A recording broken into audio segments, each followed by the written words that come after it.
गौरा महारानी करे छी यहाँ से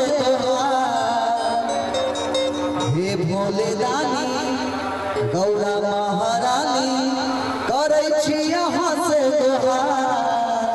बाकी आप हमर दोनों के ब्याह रचाए दाना सफल हो जइतै हम दोनों के ब्याह रचाए दाना सफल हो जइतै प्यार। बड़े प्यार से हम लोग बाबा भोले से कह रहे हैं क्या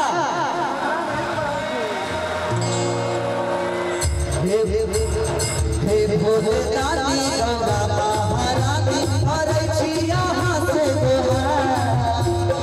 हे भोले रानी गौरा महारानी करे छी यहाँ से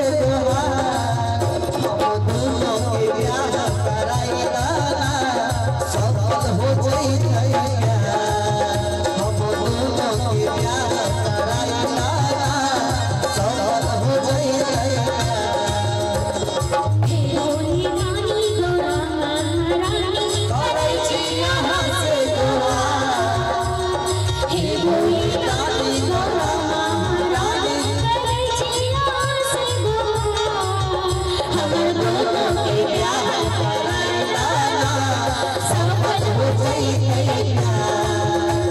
दोनों के ब्याह कराई दाना सफल हो जइतै।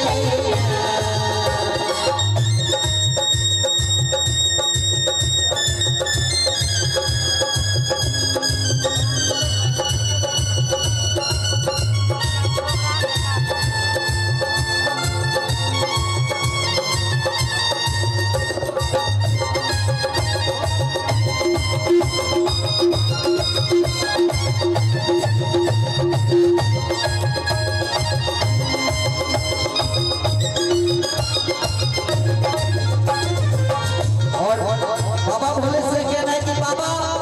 पढ़ाई लिखाई कर लिया है नौकरी सेट हो गया लेकिन हम जिसको चाहते हैं जिसको मैंने अपने जीवन का साथी बनाया है वो हमें दे दो बाबा और हमें कुछ नहीं चाहिए। ये युवाओं की मांग होती है तो मैंने उस पर गाया था और ये गाना यूट्यूब पे है आप लोग यूट्यूब पे भी जाके नीरज कुमार पाली या पूजा गुप्ता के नाम से सुनेंगे तो कहना है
हमर दोनों के ब्याह